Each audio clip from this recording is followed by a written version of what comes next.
Captain's log. While exploring an uncharted star system in the Deneb sector, we received what we think is a message from a distress beacon on Onias 2. We're en route to investigate.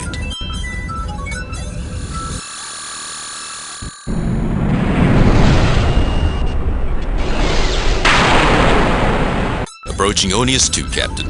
It may be nothing, Captain, but a scan of the planet's atmosphere indicates a high concentration of rare gases trapped in the planet's magnetosphere. Atmospheric disturbances could produce random radio waves. It wouldn't be the first time, Mr. Spock, but we'll never be able to tell if we don't check it out. After all, to seek out new life and new civilizations is our mission, to boldly go where no man has gone before. A split infinitive, Captain. What? The proper grammatical expression is to go boldly where no man has gone before. Somehow, I think it loses a little in the translation. Entering standard orbit.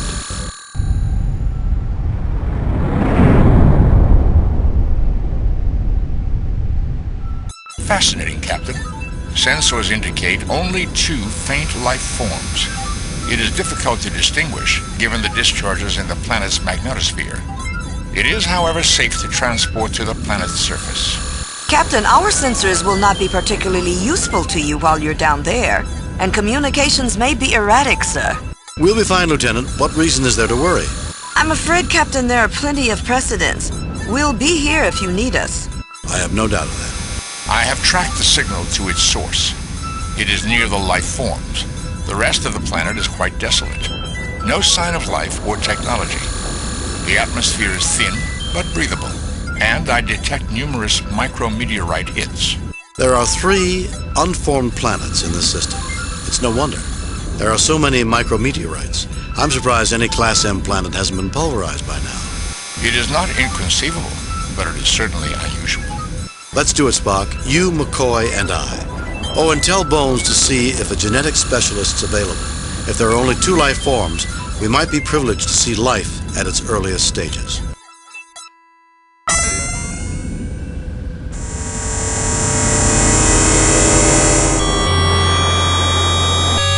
to me as if we've landed on a skeleton after the vultures have picked it clean.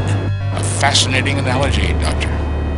Captain, the locus of the distress signal is in that building. I think the doctor is right. Anything good here died a long time ago. It feels creepy to me.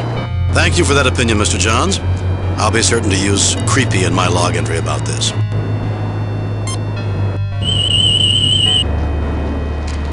As improbable as it might seem, I'm getting multiple life form readings from inside this building.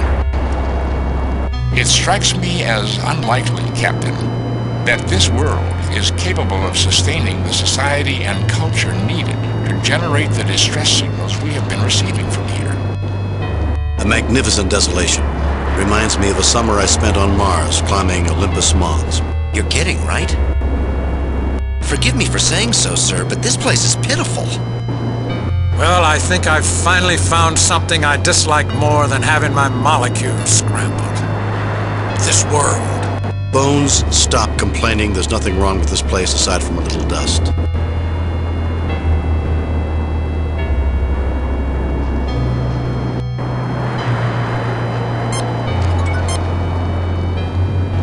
An antenna. I wonder what it was meant for. That's what we're here to find out, Mr. Johns.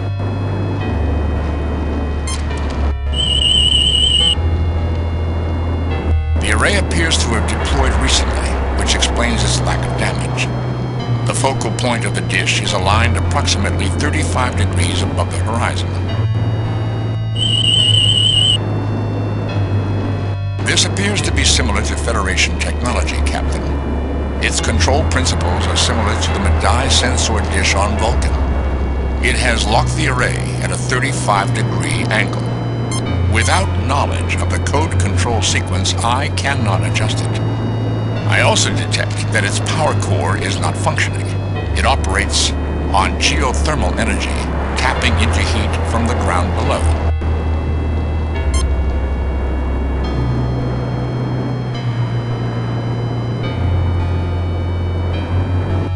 The energy level is insufficient, Captain. We cannot generate the energy level needed to provide geothermal energy. with hand phasers. If it's thermal energy you want, Jim, I remember this planet that used a starship's phasers on a microwave setting to heat the surrounding rock to provide temporary power. An interesting observation, Doctor. We could use the same technique here, but the beam would have to be extremely precise. If we targeted the wrong section, we could melt the rock and destroy the array.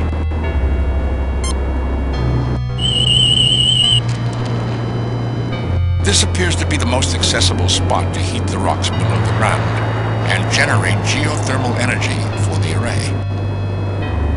Kirk to Enterprise. Sulu, can you read me? Sulu here, Captain. How can I help you? The Enterprise should broadcast a low-level microwave beam at the coordinates I am sending. We have them, Mr. Spock. Get ready.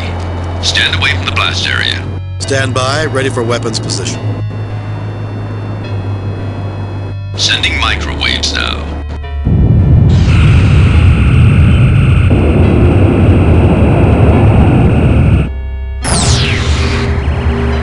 Temperature near the power coupling is rising rapidly. I estimate a below-ground temperature of 345 degrees Kelvin is required to reactivate the array. It is at 320, 330, 335, 340, 345, 350. Shut off the beam, Mr. Sulu. Affirmative, Captain. The array is now drawing power. We were successful.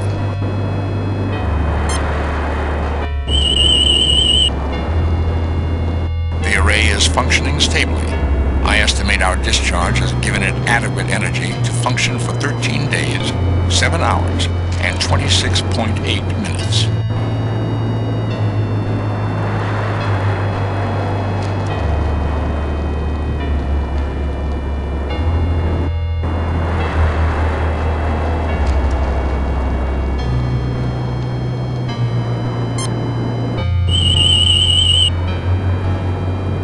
The array appears to have deployed recently, which explains its lack of damage, though support beneath the base is weak and crumbled.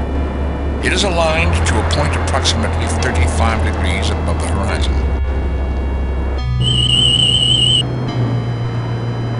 Captain, the controls indicate the device is aligned at an angle approximately 35 degrees above the horizon. There appears to be some sort of anomaly in the control program that has misaligned the controls, but my tricorder is unable to determine it. Without a method of determining the proper angle, I am afraid I cannot realign the dish. Scotty, I need a calculation from the main computer. While I know the computers on the Enterprise aren't quite as good as her engines, I think she'll manage. I am sending the problem. Ugh, that was too easy, Mr. Spock. The angle is 32.5 degrees. Thank you, Mr. Scotty. So is there anything else you need, Captain? Not now, Scotty. Kirk out. I am now attempting to realign the device to 32.5 degrees. It should now be correctly aligned.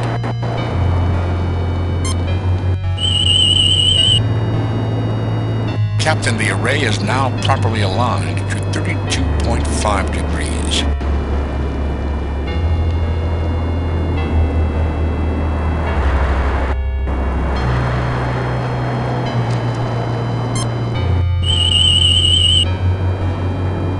The array appears to have deployed recently, which explains its lack of damage. This array appears focused on a point approximately 35 degrees above the horizon. This appears to be similar to Federation technology, Captain. Its control principles are similar to the Medaille sensor dish on Vulcan. It has locked the array at a 35-degree angle. Without knowledge of the code control sequence, I cannot adjust it. The peacefulness of this planet is a nice change, isn't it, Mr. Spock? Somewhat like the meditation grounds on Vulcan, Captain. After our encounter with the Alasi, the Vardane, and their replica of the Enterprise, I can appreciate a few less stressful missions. True, Captain. As long as you do not lower your guard, there is always the potential for danger. The array appears to be in similar condition to the others we have seen. The difference between this place and hell is flames. You overlook one other difference, Mr. Johns. As your author Mark Twain said, heaven for the climate, hell for the company. This is definitely the kind of place you want to be from, not heading to.